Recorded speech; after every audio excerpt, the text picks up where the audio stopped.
January 3rd, 2026, 2:15 a.m. The Caribbean Sea is pitch black. To the casual observer standing on the coast of La Guaira, the horizon looks empty. The radar screens at Maiquetía International Airport show nothing but the usual commercial traffic. But the screens are lying. Floating just 50 miles off the coast is the largest projection of American naval power in the region since the Cuban Missile Crisis. The USS Iwo Jima amphibious ready group has gone dark. No lights, no radio transmissions. Just a massive steel city floating in the silence. On the flight deck, the rotors of 12 MH-60 Blackhawks and 4 CH-47 Chinooks are already spinning, but you can't hear them. They are masked by the sound of the ocean and the drone of an electronic warfare plane circling at 40,000 feet, jamming every sensor in Caracas. Inside the briefing room, the men of Delta Force are doing their final gear check. They are not looking at maps of a battlefield. They are looking at the blueprints of a single bedroom. The target is not a military base. It is a man. The target is asleep inside Fort Tiuna. This isn't just a military base. It is the beating heart of the Bolivarian regime. It houses the Ministry of Defense, the military academies, and the residences of the top brass. It is a fortress designed to withstand a tank assault. Surrounding the president's compound are 3 rings of security. First, the conscripts, young soldiers with AK-47s standing in guard towers. Second, the Cuban intelligence officers who watch the conscripts. And third, the Presidential Honor Guard, loyalists sworn to die for the revolution. Nicolás Maduro believes he is untouchable here. He has spent years fortifying this specific building. The windows are bulletproof polycarbonate. The walls are reinforced concrete. Under his bed is a panic button that seals the wing. He sleeps soundly, believing that any American invasion would start with cruise missiles and air raid sirens. He expects a war. He is not expecting a burglary. 2:58 a.m. The first phase of the operation is silent. A cyber attack, launched from Cyber Command in Maryland, hits the Caracas power grid. It's not a total blackout that would cause panic. It's a localized brownout. The streetlights around Fort Tiuna flicker and die. The sensors on the perimeter fence go offline. The Venezuelan guards blame the crumbling infrastructure. They curse the maintenance crews and light cigarettes. They don't look up. If they did, they might have seen the dark shapes gliding over the city.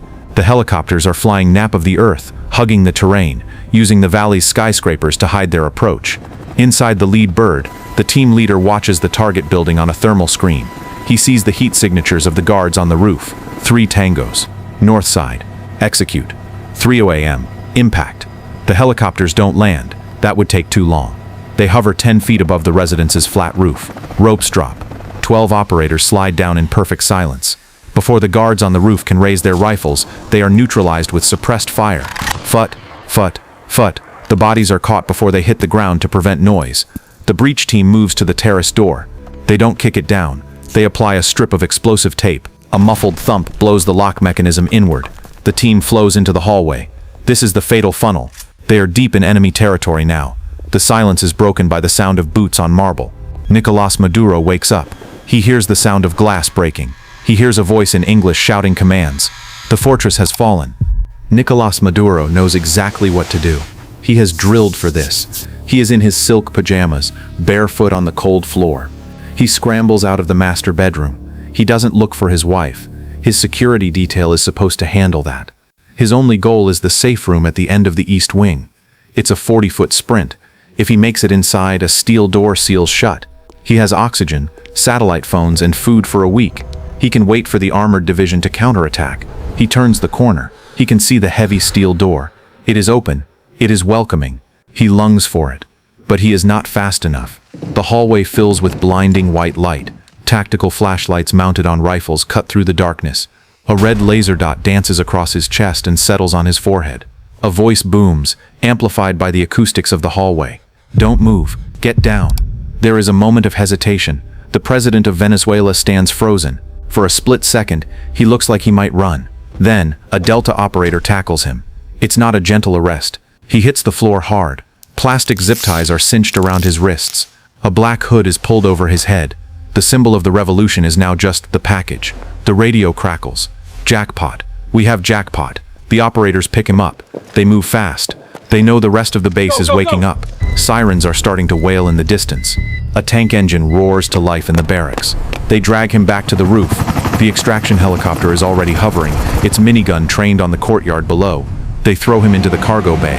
As the helicopter banks sharply away from the city, tracer fire erupts from the ground, green streaks missing the tail rotor by inches. They are clear.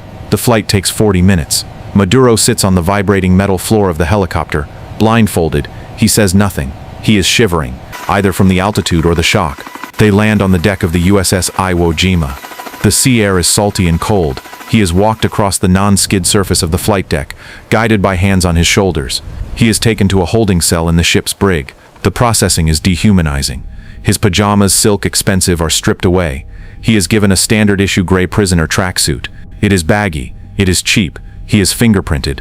A DNA swab is taken. He is no longer a head of state. He is a federal detainee. 8 a.m. The sun is rising over Washington, D.C. President Trump has been awake all night in the Situation Room. He gives the order to release the proof. He doesn't call a press conference. He opens his phone. He posts a single image to Truth Social. The photo is grainy, taken with a flash on the deck of the ship. It shows Nicolas Maduro sitting on a wooden crate. He is wearing the gray tracksuit. He is blindfolded. His hands are bound in his lap. He looks small. He looks defeated. The caption reads, "Captured. Justice is coming." The image travels around the world in seconds. In Caracas, people stare at their phones on street corners, trying to understand if it's AI or reality. It is the end of an era, captured in a single JPEG. January 4th, 2026. The USS Iwo Jima was just a way station. The final destination is New York. Maduro is placed on a Gulfstream 5 jet owned by the Department of Justice. The interior is beige and sterile. He is shackled to a seat. He lands at JFK Airport under heavy guard. The convoy that meets him is massive. Armored Suburbans, NYPD cruisers, a counter-assault team. They shut down the Belt Parkway. They arrive at the Metropolitan Detention Center, MDC, in Brooklyn. It is a grim concrete fortress on the waterfront. He is walked through the intake area. He is assigned a number, inmate 900-984-51. He is placed in the Special Housing Unit, the SHU, 23 hours a day in a cell the size of a parking space.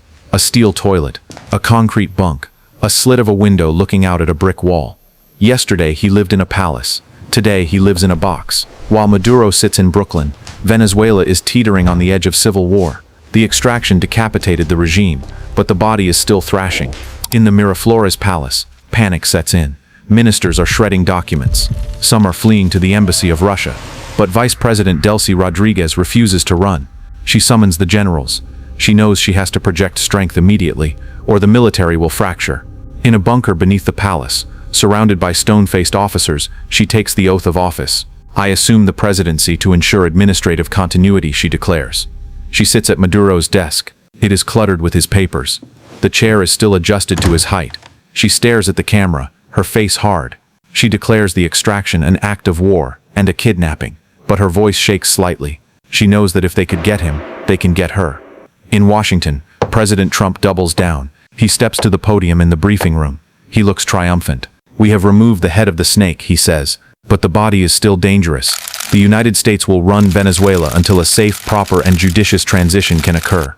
The phrase "run Venezuela" sends shockwaves through the diplomatic world.